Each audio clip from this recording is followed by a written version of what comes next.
Hi, I think I'm supposed to be holding this. Hello, we have a whole special setup for this today.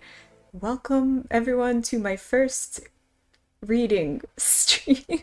We're all in this together, and this being trying to figure out how the hell to do a reading stream because I thought this would be more common on Twitch. I was wrong. Plan is today I have Alice's Adventures in Wonderland. I've got it. It's with me. And I also I did this thing where I can show you the illustrations that go with Alice's Adventures in Wonderland. Because they're fun. There you are. Let me just, excuse me while I wrangle my cat. Let's try getting started. Alice's Adventures in Wonderland by Lewis Carroll. This is published in 1865, by the way, so if you get confused by things. Alice was beginning to get very tired of sitting by her sister on the bank and of having nothing to do. Once or twice she had peeped into the book her sister was reading, but it had no pictures or conversations in it. What is the use of a book, thought Alice, without pictures or conversation? So she was considering in her own mind, as well as she could, for the hot day made her feel very sleepy and stupid, whether the pleasure of making a daisy chain would be worth the trouble of getting up and picking the daisies when suddenly a white rabbit with pink eyes ran close by her. Arabic accent for the white rabbit. Are we going with that? It's not as major of a character as you think it is, but we're gonna go with that then. There was nothing so very remarkable in that, nor did Alice think it so very much out of the way to hear the rabbit say to itself, oh dear, I shall be late. When she thought it over afterwards, it occurred to her that she ought to have wondered at this, but at the time it all seemed quite natural. But when the rabbit actually took a watch out of its waistcoat pocket and looked at it and then hurried on, Alice started to her feet, for it flashed across her mind that she had never before seen a rabbit with either a waistcoat pocket or a watch to take out of it, and burning with curiosity, she ran across the field after it, and fortunately was just in time to see it pop down a large rabbit hole under the hedge. In another moment down, Alice went after it. She never once considered how in the world she was going to get out again. The rabbit hole went straight on like a tunnel for some way, and then dipped suddenly down, so suddenly that Alice had not a moment to think about stopping herself, before she found herself falling down a very deep well. Either the well was very deep, or she fell very slowly, for she had plenty of time as she was going down to look about her and wonder what was going to happen next. First she tried to look down and make up what she was coming to, but it was too dark to see anything. Then she looked at the sides of the well and noticed that they were filled with cupboards and bookshelves. Here and there she saw maps and pictures hung upon pegs. She took down a jar from one of the shelves as she passed. It was labeled orange marmalade, but to her great disappointment it was empty. She did not like to drop the jar for fear of killing somebody, so she managed to put it into one of the cupboards as she fell past it. Well, thought Alice to herself, after such a fall as this, I shall think nothing of tumbling downstairs. How brave they'll think of me at home. Why, I wouldn't say anything about it, even if I fell off the top of the house, which was very likely true. Down, down, down. Would the fall never come to an end? I wonder how many miles I've fallen by this time, she said aloud. I must be getting somewhere near the center of the earth. Let me see. That would be 4,000 miles down, I think. For you see, Alice had learnt several things of this sort in her lessons in the schoolroom, and though this was a very good opportunity for showing off her knowledge, as there was no one to listen to her, it was good practice to say it over. Yes, that's about the right distance, but then I wonder what latitude or longitude I've got to. Alice had no idea what latitude was, or longitude either, but thought they were very nice, grand words. Presently, she began again. I wonder if I shall fall right through the earth. How funny it'll seem to come out amongst the people that walk with their heads downwards. The antipathies, I think. She was rather glad there was no one listening this time, as it didn't sound like the right word. But I shall have to ask them what the name of this country is, you know? Please, ma'am, is this New Zealand or Australia? And she tried to curtsy as she spoke. Fancy curtsying as you're falling through the air. Do you think she could manage it? And what an ignorant little girl she'll think me for asking. No, it'll never do to ask. Perhaps I shall see it written up somewhere. Down, down, down. There was nothing else to do, so Alice soon began talking again. Dina'll miss me very much tonight, I should think. Dina was the cat. I hope they'll remember her saucer of milk at tea time. Dina, my dear, I wish you were down here with me. There are no mice in the air, I'm afraid, but you might catch a bat, and that's very much like a mouse, you know. But do cats eat bats, I wonder? And here Alice began to get rather sleepy, and went on saying to herself in a dreamy sort of way, do cats eat bats? Do cats eat bats? And sometimes, do bats eat cats? For you see, she couldn't answer either question, and it didn't matter which way she put it. She felt that she was dozing off, and had just begun to dream that she was walking hand in hand with Dina, and saying to her very earnestly, Now, Dina, tell me the truth. Did you ever eat a bat? When suddenly, thump, thump, down she came upon a heap of sticks and dry leaves, and the fall was over. Alice was not a bit hurt, and she jumped up on her feet in a moment. She looked up, but it was all dark overhead. Before her was another long passage, and the white rabbit was still in sight, hurrying down it. There was not a moment to be lost. Away went Alice like the wind, and was just in time to hear it say, as it turned a corner, Oh, my ears and whiskers, how late it's getting! She was close behind it when she turned the corner, but the rabbit was no longer to be seen. She found herself in a long, low hall, which was lit up by a row of lamps hanging from the roof. There were doors all around the hall, but they were locked, and when Alice had been at the way down, up one side and up the other, trying every door, she walked sadly down the middle, wondering how she ever got to get out again. Suddenly, she came upon a three-legged table, all made of solid glass. There was nothing on it except a tiny golden key, and Alice's first thought was that it might belong to one of the doors in the hall. But alas, either the locks were too large or the key was too small, but at any rate it would not open any of them. However, on the second time around, she noticed upon a low curtain that she had not noticed before, and behind it was a little golden door about 15 inches high. She tried the little golden key in the lock, and to her great delight it fitted.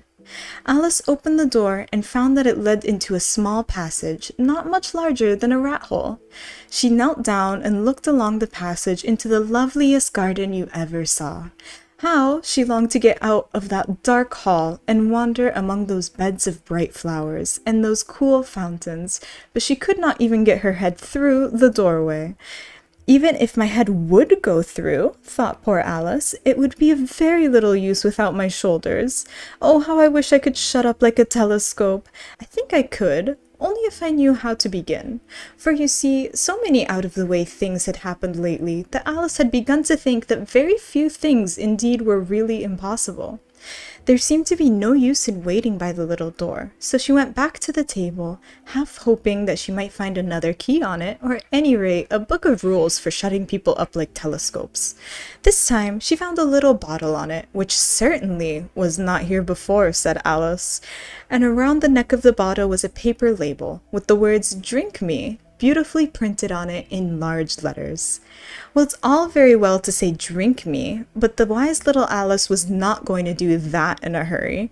No, I'll look first, she said, and see whether it's marked poison or not, for she had read several nice little histories about children who got burnt, eaten up by wild beasts, and other unpleasant things, all because they would not remember the super simple rules their friends had taught them.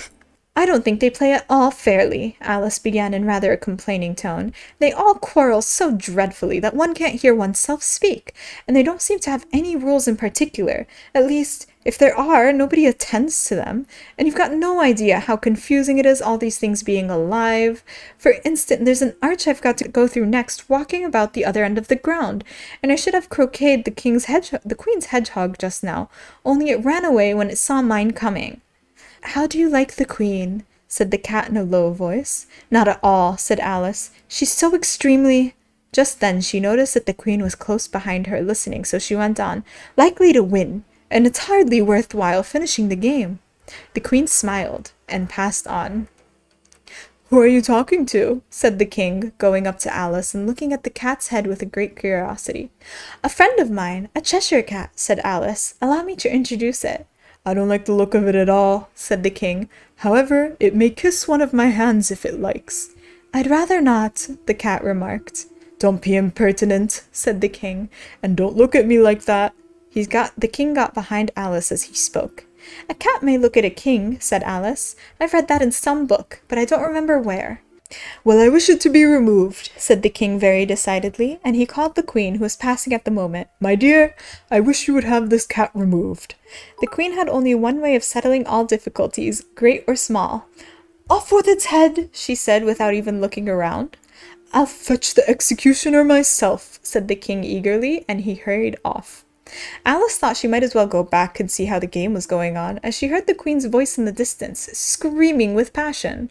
She had already heard her sentence of 3 of the players to be executed for having missed their turns, and she did not like the look of things at all, as the game was in such confusion that she never knew whether it was her turn or not. So she went in search of her hedgehog.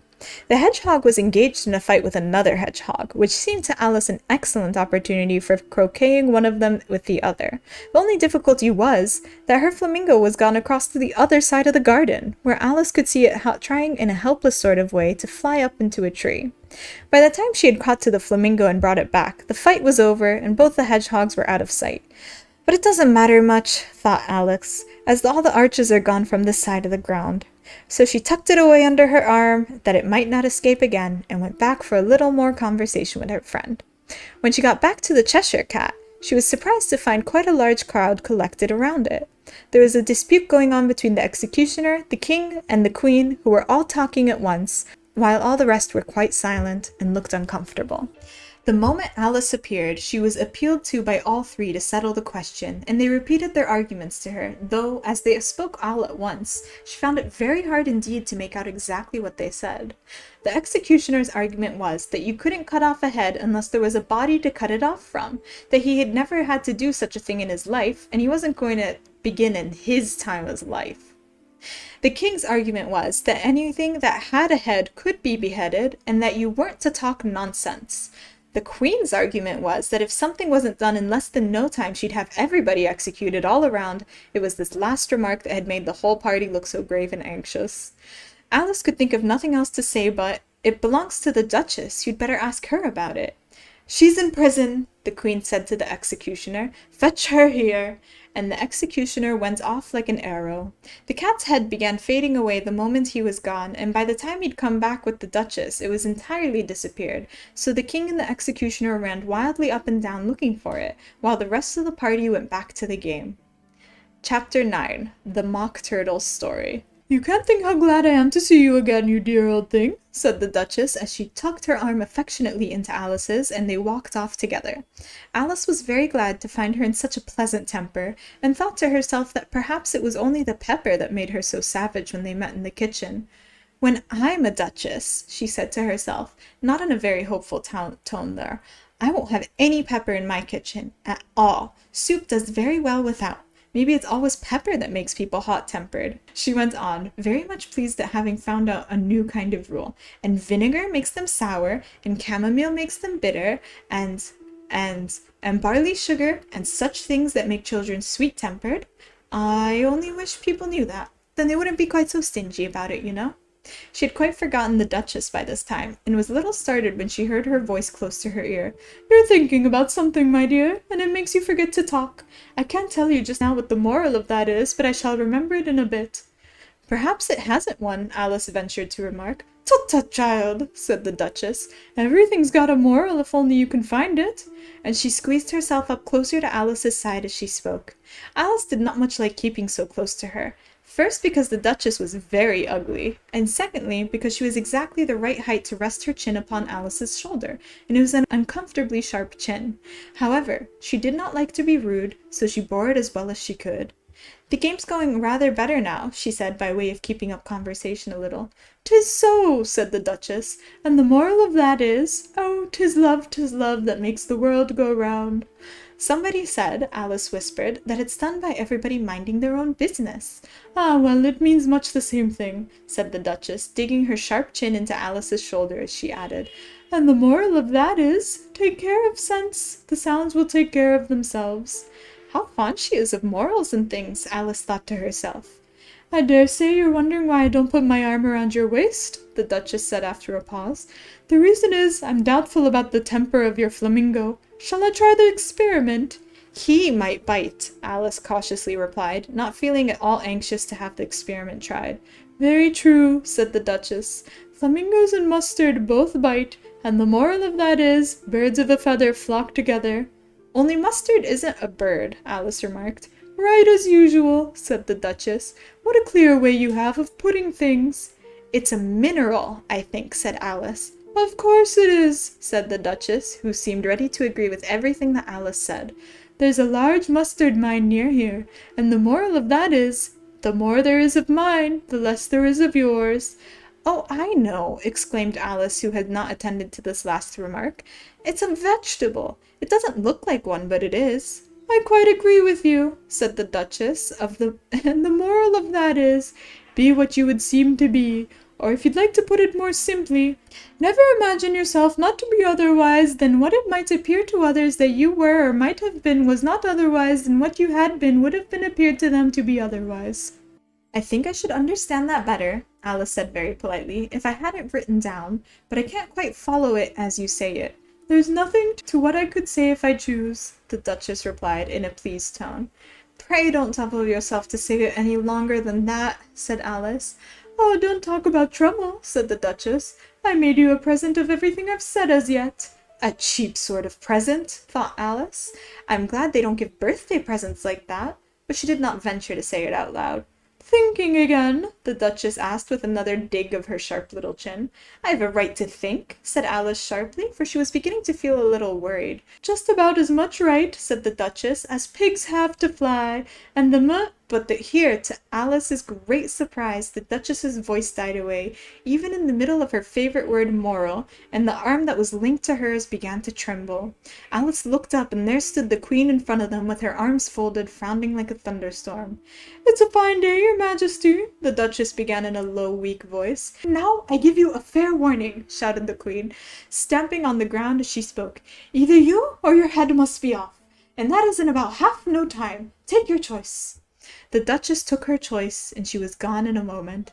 "Let's go on with the game," said the Queen to Alice, and Alice was too frightened to say a word, but slowly followed her back to the croquet ground. There were other guests who had taken advantage of the Queen's absence, and were resting in the shade. However, the moment they saw her, they hurried back to the game, and the Queen merely remarking that a moment's delay would have cost them their lives. All the time they were playing, the Queen never left off quarreling with the other players, and shouting, "Off with his head!" or "Off with her head!" and those to whom she sentenced were taken into custody by the soldiers, who of course had to take leave being off arches to do this, so that by the end of half an hour or so, there were no arches left, and all the players except the King, the Queen, and Alice were in custody and under sentence of execution. Then the Queen left off, quite out of breath, and said to Alice, "Have you heard the mock turtle yet?" "No," said Alice. "I don't even know what a mock turtle is." "It's the thing that mock turtle soup is made from," said the Queen. "I never saw one, or heard of one." "Come then," said the Queen, "and he shall tell you his history." As they walked off together, Alice heard the King say in a low voice to company generally, "You are all pardoned." "Come, that is a good thing," she said to herself, for she would have been quite unhappy at the number of executions the Queen had ordered.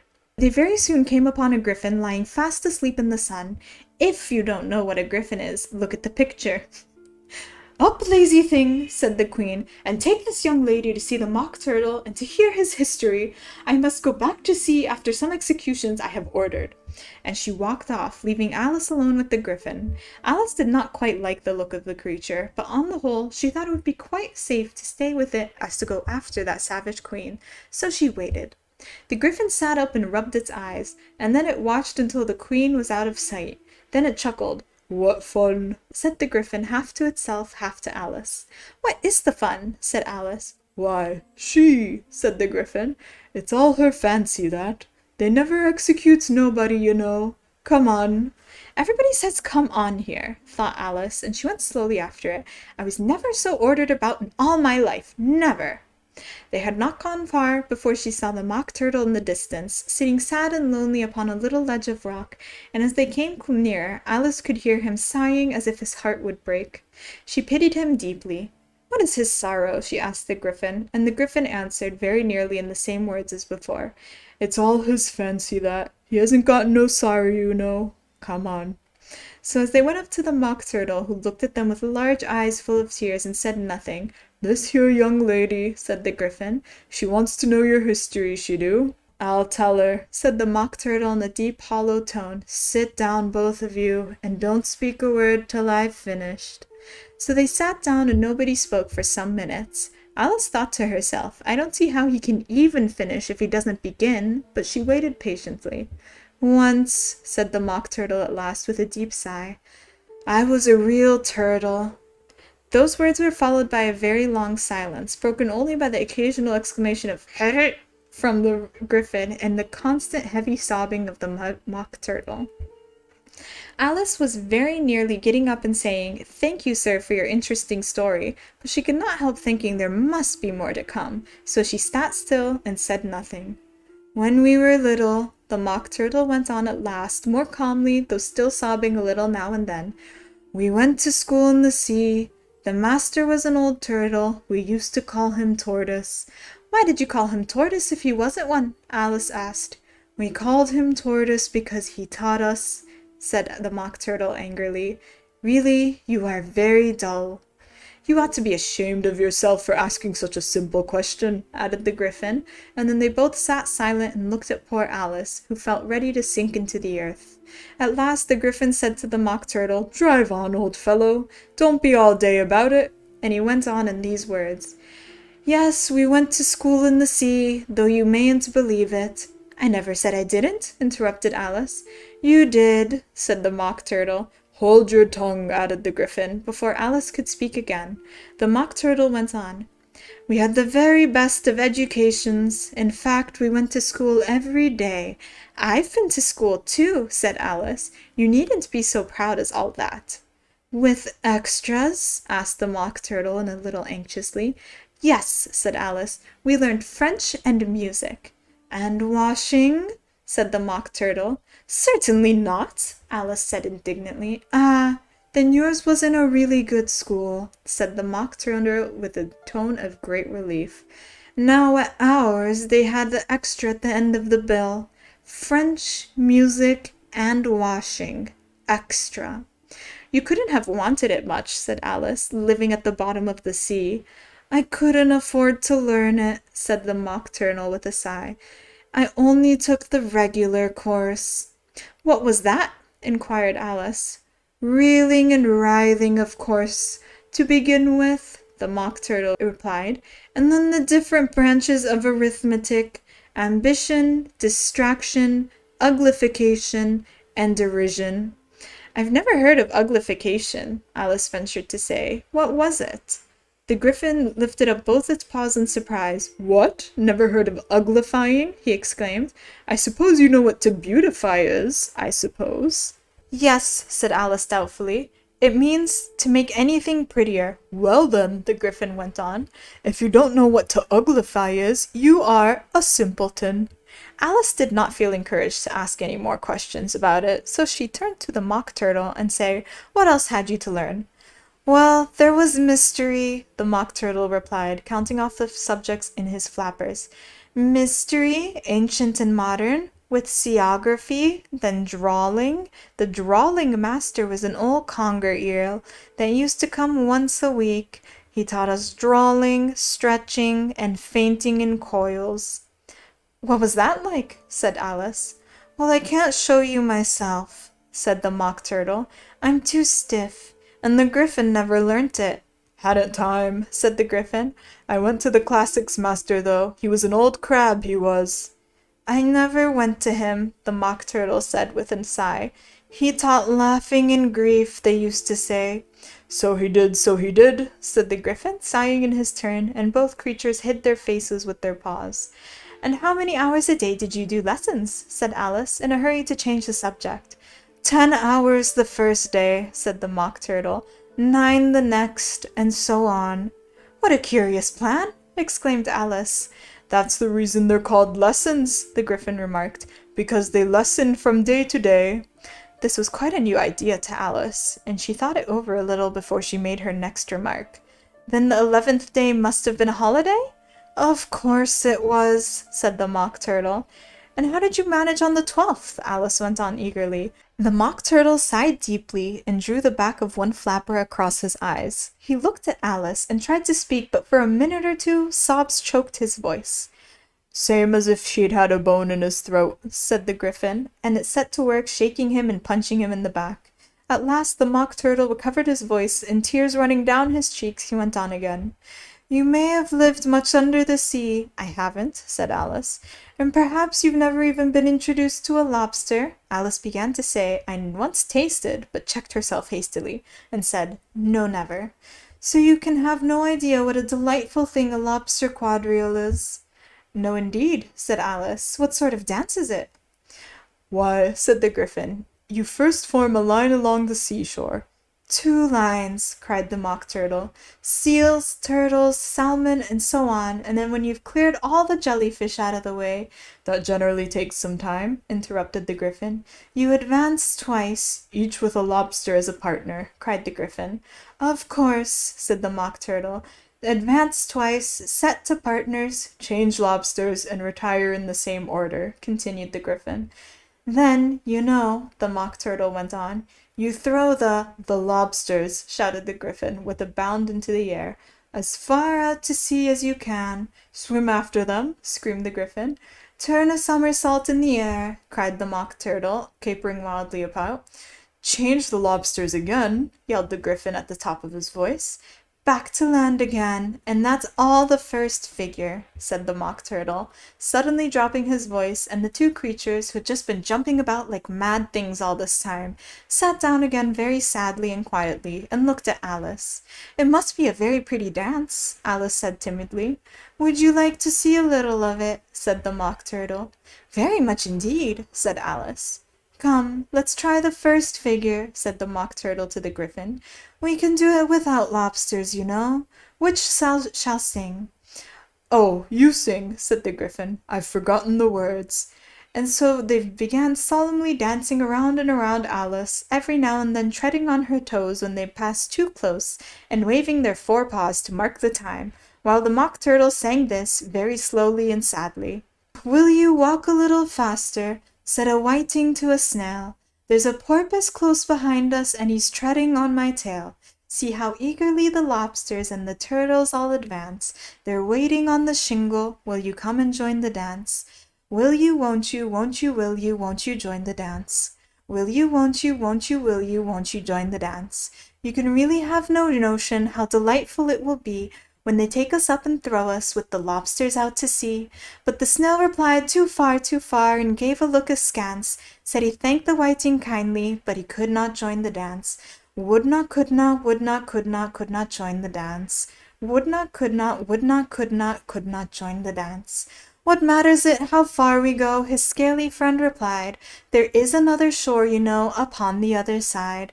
The further off from England, the nearer is to France. Then turn not pale, beloved snail, but come and join the dance. Will you, won't you, won't you join the dance? Will you, won't you, won't you join the dance? Thank you. It's a very interesting dance to watch, said Alice, feeling very glad that it was over at last. And I do like that curious song about the whiting. Oh, as to the whiting, said the Mock Turtle, you've seen them, of course. Yes, said Alice, I've often seen them at and then she checked herself hastily. I don't know where Din may be, said the Mock Turtle, but if you've seen them so often, of course you know what they're like. I believe so, said Alice thoughtfully. They have their tails in their mouths, and they're all over crumbs. You're wrong about the crumbs, said the Mock Turtle. Crumbs would all wash off in the sea. But they have their tails in their mouths, and the reason is— Here the Mock Turtle yawned and shut his eyes. Tell her about the reason and all that, he said to the griffin. The reason is, said the griffin, they would go to with the lobsters to the dance, so they got thrown out to the sea, and they had to fall such a long way, so they got their tails in their mouths so they wouldn't get them out again. That's all. Thank you, said Alice. It's very interesting. I never knew so much about a whiting before. I can tell you more than that. Oh, I can tell you more than that if you'd like, said the griffin. Do you know why it's called a whiting? I never thought about it. Why? It does the boots and shoes, the griffin replied very solemnly. Alice was thoroughly puzzled. Does the boots and shoes? She repeated with a wondering tone. Why, what are your shoes done with? Said the griffin. I mean, what makes them so shiny? Alice looked down at them and considered a little before she gave her answer. They're done with blacking, I believe. Boots and shoes under the sea, the griffin went on in a deep voice, are done with a whiting. Now you know. And what are they made of? Alice said in a tone of great curiosity. Soles and eels, of course, the griffin replied rather impatiently. Any shrimp could have told you that. If I'd been the whiting, said Alice, whose thoughts were still running on the song, I'd have said to the porpoise, keep back, please, we don't want you with us. They were obliged to have him with them, said the mock turtle. No wise fish would go anywhere without a purpose. Would it really? Said Alice with a great tone of surprise. Of course not, said the mock turtle. Why, if a fish came to me and told me he was going on a journey, I would say, with what purpose? Don't you mean with what purpose? Said Alice. No, I mean what I say, the mock turtle replied in an offended tone, and the griffin added, Come, let's hear of your adventures. I couldn't tell you my adventures beginning from this morning, said Alice a little timidly, but there's no use going back to yesterday because I was a different person then. Explain all that, said the mock turtle. No, adventures first, said the griffin in an impatient tone. Explanations take such a dreadful time. So Alice began with telling him her adventures from the time when she first saw the white rabbit. She was a little nervous about it at first, and the two creatures got so close to her, one on each side, and opened their eyes and mouths to be very wide, that she gained courage and she went on. Her listeners were perfectly quiet till she got to the part about her repeating, You are an old Father William to the caterpillar, and the words all coming different, and then the mock turtle drew a long breath and said, That's very curious. It's all as curious as it can be, said the griffin. It all came different, the mock turtle repeated thoughtfully. I should like to hear her try and repeat something now. Tell her to begin. He looked at the griffin as though it had some kind of authority over Alice. Stand up and repeat, 'tis the voice of the sluggard, said the griffin. How these creatures order one another about and make one repeat lessons, thought Alice. I might as well be at school at once. However, she got up and began to repeat it, but her head was so full of the lobster quadrille that she hardly knew what she was saying, and the words came very queer indeed. 'Tis the voice of the lobster, I heard him declare, You have baked me too brown, I must sugar my hair. The duck with its eyelids, so he with his nose trims his belt and his buttons and turns out his toes. Later editions continued as follows. Oh, I think this is an editor's note. When the sands are all dry, he is gay as a lark, and will talk in contemptuous tones of the shark. When the tide runs and sharks are around, his voice has a timid and tremulous sound. That's different from what I used to say when I was a child, said the griffin. Well, I've never heard it before, said the mock turtle, but it sounds uncommon nonsense. Alice said nothing. She sat down with her face in her hands, wondering if anything would ever happen in a natural way again. I should like to have it explained, said the mock turtle. She can't explain it, said the griffin hastily. Go on with the next verse. But what about his toes? The mock turtle persisted. How could he turn them out with his nose, you know? That's the first position in dancing, Alice said, but was dreadfully puzzled by the whole thing and longed to change the subject. Go on with the next verse, the griffin repeated impatiently. It begins, I passed by his garden. Alice dared not to disobey, though she felt sure it would all come wrong, and she went on with a trembling voice. I passed by his garden and marked with one eye how the owl and panther were sharing a pie. The panther took pie crust and gravy and meat, while the owl had a dish with its share of the treat. When the pie was all finished, the owl as a boon was kindly permitted to pocket the spoon, while the panther received a knife and a fork with a growl, and concluded the banquet. What is the use of repeating all that stuff? The mock turtle interrupted. If you don't explain it as you go on. It's by far the most confusing thing I've ever heard. Yes, I think you'd better leave off, said the Griffin, and Alice was only too glad to do so.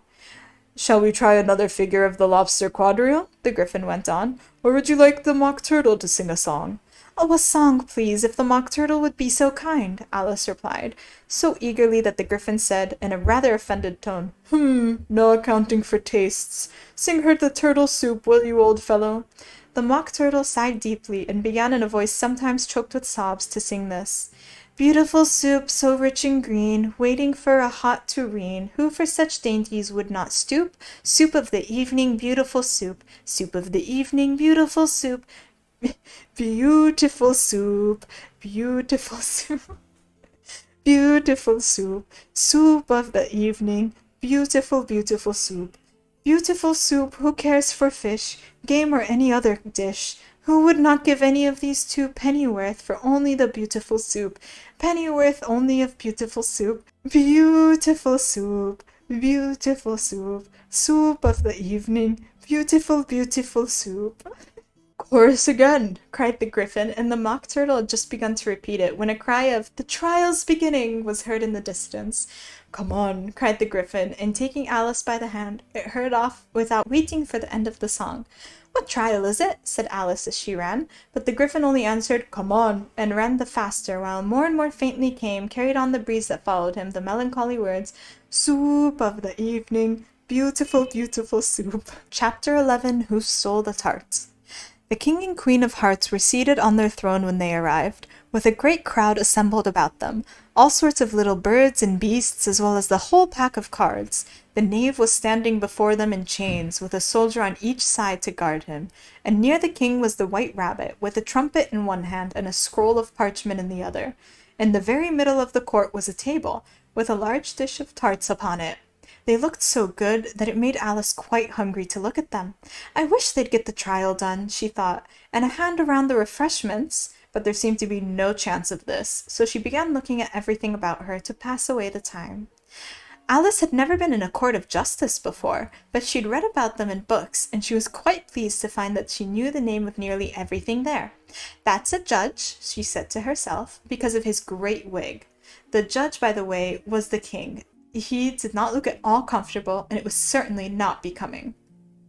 That's the jury box, thought Alice, and those 12 creatures, she was obliged to say creatures, you see, because some of them were animals and some were birds.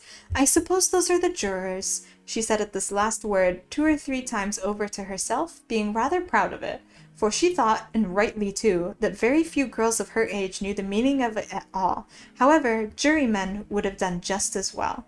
The 12 jurors were all writing very busily on slates. What are they doing? Alice whispered to the Griffin. They can't have anything to put down yet before the trial's begun. They're putting down their names, the Griffin whispered in reply, for fear they should forget them before the end of the trial. Stupid things, Alice said in a loud, indignant voice, but she stopped hastily, for the White Rabbit cried, Silence in the court! And the king put on his spectacles and looked anxiously around to make out who was talking. Alice could see, as well as if she was looking over their shoulders, that all the jurors were writing down stupid things on their slates. She could even make out that one of them didn't know how to spell stupid, and that he had to ask his neighbor to tell him. A nice muddle their slates will be before the trial's over, thought Alice. One of the jurors had a pencil that squeaked. This, of course, Alice could not stand. She went round the court and got behind him, and very soon found the opportunity of taking it away.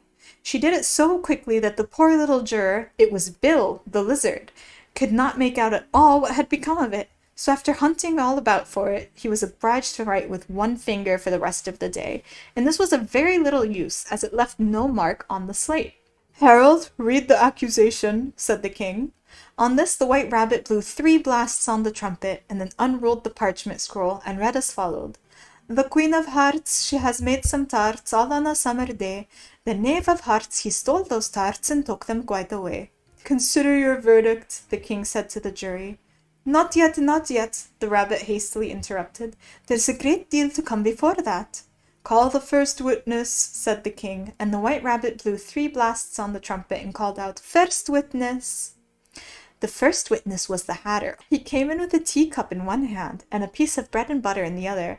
"I beg your pardon, your majesty," he began, "for bringing these in, but I hadn't quite finished my tea when I was sent for." "You ought to have finished," said the king. "When did you begin?" The Hatter looked at the March Hare, who had followed him into the court, arm in arm with the Dormouse. 14th of March, I think it was." 15th, said the March Hare. 16th, said the Dormouse. "Write that down," said the king to the jury, and the jury eagerly wrote down all 3 dates on their slates, and then added them up, reduced the answer to shillings and pence. "Take off your hat," the king said to the Hatter. "It isn't mine," said the Hatter. "Stolen!" the king exclaimed, turning to the jury, who instantly made a memorandum of the fact. "I keep them to sell," the Hatter added as an explanation. "I've none of my own. I'm a Hatter." Here the queen put on her spectacles and began staring at the Hatter, who turned pale and fidgeted. "Give your evidence," said the king, "and don't be nervous, or I'll have you executed on the spot." This did not seem to encourage the witness at all. He kept shifting from one foot to the other, looking uneasily at the queen, and in his confusion he bit a large piece out of his teacup instead of the bread and butter.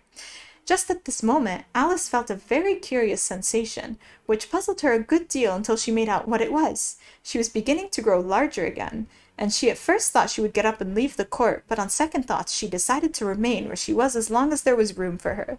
"I wish you wouldn't squeeze so," said the Dormouse, who was sitting next to her. "I can hardly breathe." "I can't help it," said Alice very meekly. "I'm growing." "You have no right to grow here," said the Mouse. "Don't talk nonsense," Alice said more boldly. "You know you're growing too."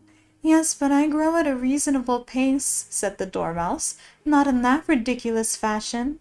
And he got up very sulkily and crossed over to the other side of the court.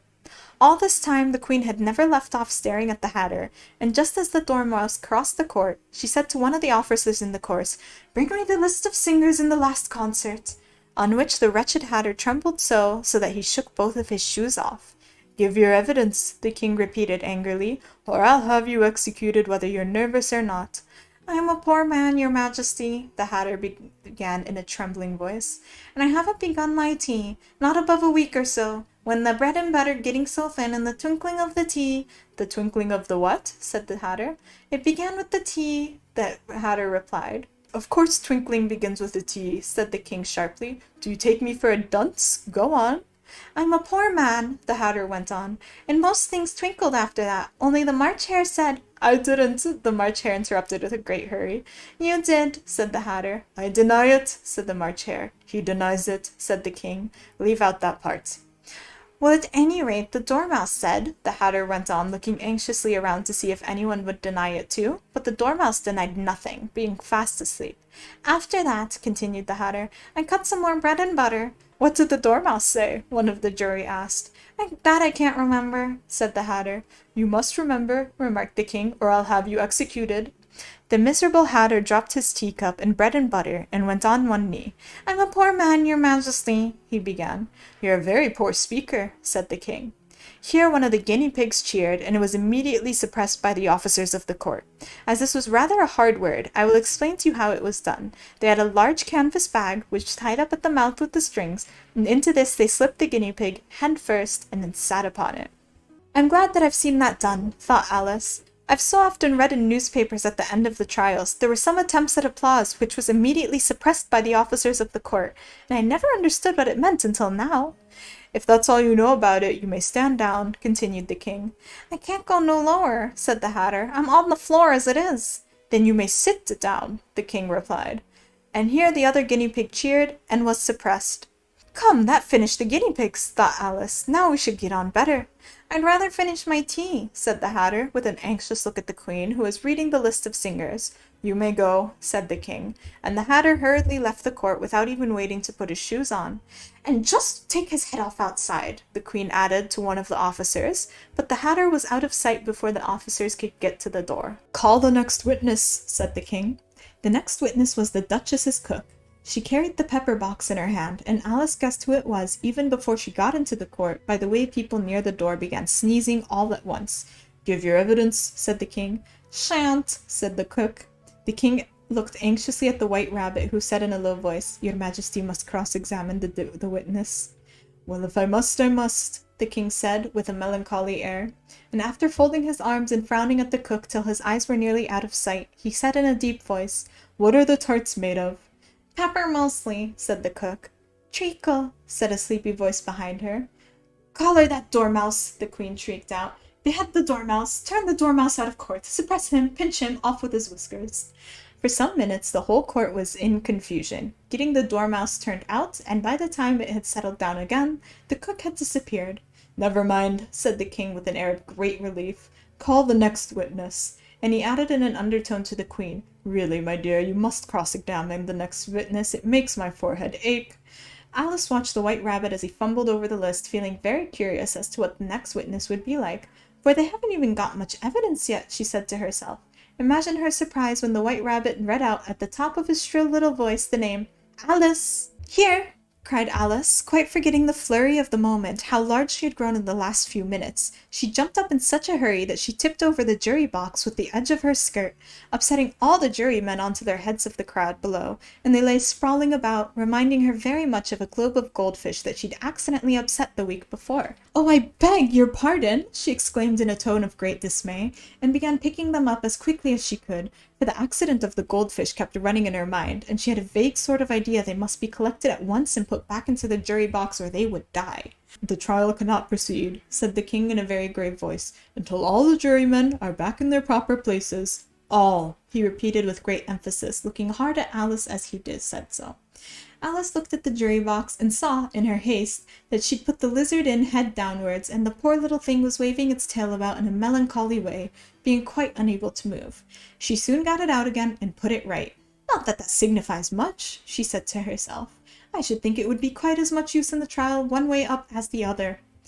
As soon as the jury had a little recovered from the shock of being upset, and their slates and pencils had been found and handed back to them, they set to work very diligently to write out the history of the accident, all except the lizard, who seemed too much overcome to do anything but sit with his mouth open, gazing up into the roof of the court. What do you know about this business? The king said to Alice. Nothing, said Alice. Nothing whatever, persisted the king. Nothing whatever, said Alice. That's very important, the king said, turning to the jury. They were beginning to write this down on their slates when the White Rabbit interrupted. Unimportant, your majesty means, of course, he said in a very respectful tone, but frowning and making faces at him as he spoke. Unimportant, of course I meant, the king hastily said, and went on himself in an undertone. Important, unimportant, unimportant, important, as if he were trying which word sounded best. Some of the jury wrote down important, and some wrote unimportant. Alice could see this, but she was near enough to look over the slates. But it doesn't matter a bit, she thought to herself. At this moment the king, who had been for some time busily writing in his notebook, cackled out silence and read from the book. Rule 42, all persons more than a mile high to leave the court. Everybody looked at Alice. I'm not a mile high, she said. You are, said the king. Nearly 2 miles high, added the queen. Well, I shan't go at any rate, said Alice. Besides, that's not a regular rule. You invented it just now. It's the oldest rule in the book, said the king. Then it ought to be rule number 1, said Alice. The king turned pale and shut his notebook hastily. Consider your verdict, he said to the jury, in a low, trembling tone. There's more evidence to come yet, please your majesty, said the White Rabbit, jumping up in a great hurry. This paper hasn't been picked up. What's in it? Said the queen. I haven't opened it yet, said the rabbit, but it seems to be a letter written by the prisoner to somebody. It must have been that, said the king, unless it was written to nobody, and which isn't unusual, you know. Who's it directed to? Said one of the jurymen. It isn't directed at all, said the White Rabbit. In fact, there's nothing written on the outside. He unfolded the paper as he spoke and added, It isn't a letter after all, it's a set of verses. Are they in the prisoner's handwriting? Asked another of the jurymen. No, they're not, said the White Rabbit, and that's the queerest thing about it.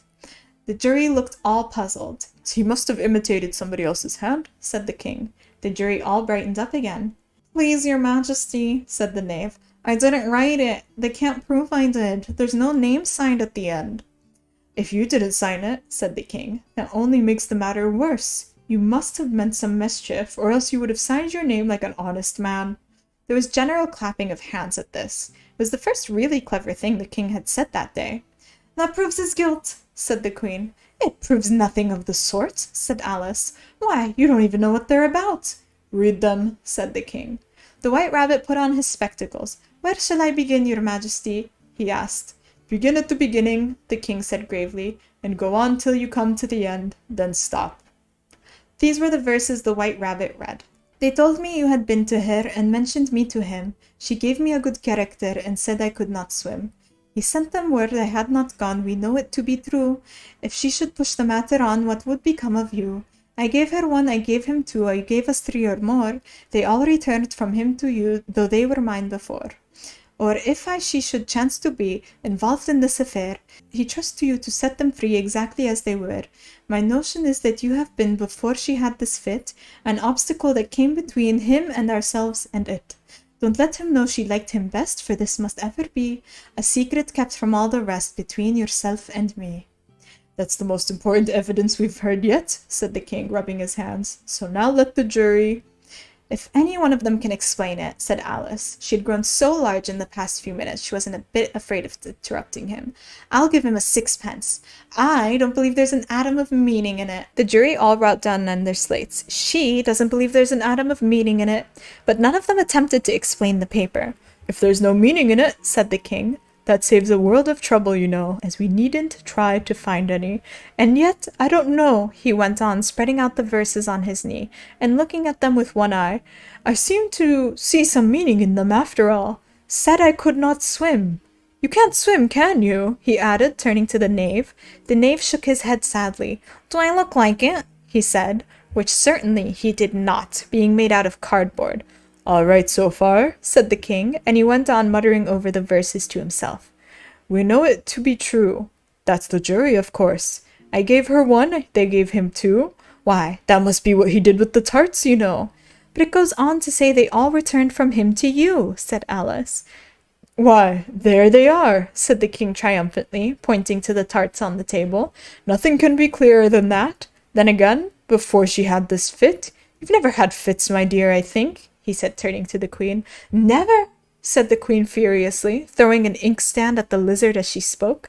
The unfortunate little Bill had left off writing on his slate with one finger, as he found it made no mark, but now he hastily began again, using the ink that was trickling down his face as long as it lasted.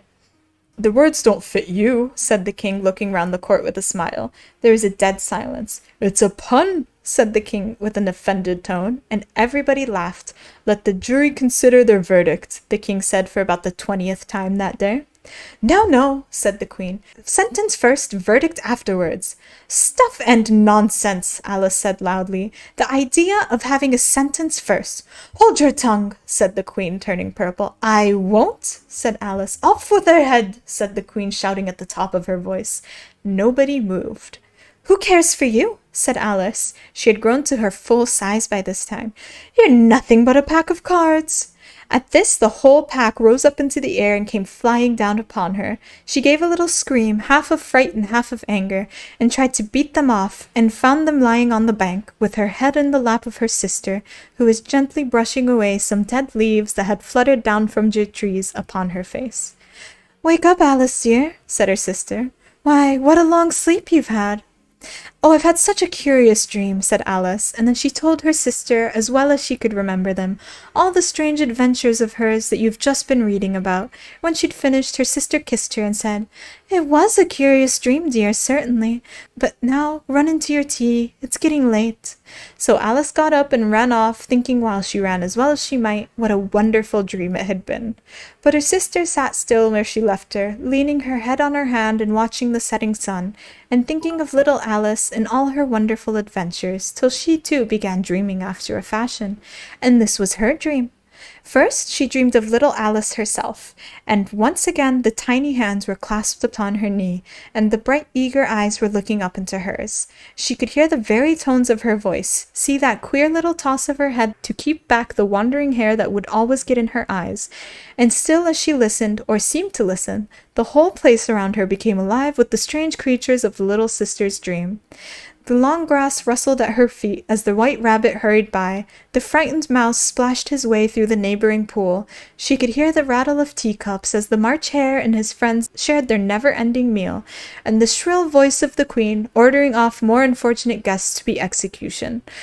Once more the pig baby was sneezing on the Duchess's knee, while plates and dishes crashed around it. Once more the shriek of the griffin, the squeaking of the lizard's slate pestle, and the choking of the suppressed guinea pigs filled the air, mixed up with the distant sobs of a miserable mock turtle. So she sat on, with closed eyes, and half believed herself in Wonderland, though she knew she had but to open them again, and it would change to dull reality. The gas would be only rustling in the wind, the pool rippling to the waves of the reeds, the rattling teacups would change into tinkling sheep, bells, and the queen's shrill cries to the voice of the shepherd boy, and the sneeze of the baby, the shriek of the griffin, and all the other queer noises would change, she knew, to the confused clamor of the busy farmyard, while the lowing of the cattle in the distance would take the place of the mock turtle's heavy sobs. Lastly, she pictured to herself how the same little sister of hers would, in the aftertime, be herself a grown woman, and how she would keep, through all her riper years, the simple and loving heart of her childhood, and how she would gather about her other children, make their eyes bright and eager with many a strange tale, perhaps even with the dream of Wonderland of long ago, and how she would feel with their simple sorrows and find pleasure in all their simple joys, remembering her own child life and the happy summer days. And thank you guys so much for joining me. I had so much fun reading Alice in Wonderland. It was a good time. I can't believe we finished it. We read the whole thing. We have an Alice in Wonderland cross stitch that we've been working on forever. It's a Through the Looking Glass cross stitch, same. I hope it was easy to follow. I hope it was at least a little bit entertaining. I hope we had a good time hearing it, and that you feel like you know Alice in Wonderland now. It's so delightful. I feel like delightful is a good word to use. I adore it so much. Kiss for that one, kiss for chat. Mwah. Mwah.